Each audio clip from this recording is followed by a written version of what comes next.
నెల్లూరు జిల్లా పొంగూరు కండ్రిక దగ్గర ఎన్హెచ్ పై ఘోర రోడ్డు ప్రమాదం చోటు చేసుకుంది.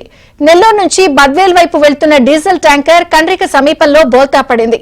ప్రమాదాన్ని చూసి గాయపడ్డ వారిని రక్షించేందుకు రోడ్డు పక్కన లారీని డ్రైవర్ ఆపాడు. అదే సమయంలో వేగంగా వచ్చిన మరో లారీ ఆగి ఉన్న లారీని కొట్టింది. దీంతో లారీ డీజిల్ ట్యాంకర్ పేలి ఒక్కసారిగా మంటలు చెలరేగాయి. ఘటనా స్థలానికి చేరుకున్న పోలీసులు, ఫైర్ సిబ్బంది లారీలోని మంటలను అదుపు చేశారు. ఈ ఘటనలో తీవ్రంగా గాయపడ్డ ఇద్దరిని ఆత్మకూరు ప్రభుత్వాసుపత్రికి తరలించారు.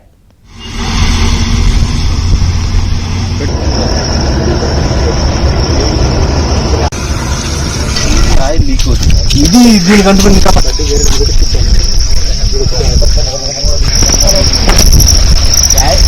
ఛాయ్ తాగొచ్చాను అన్నాడు.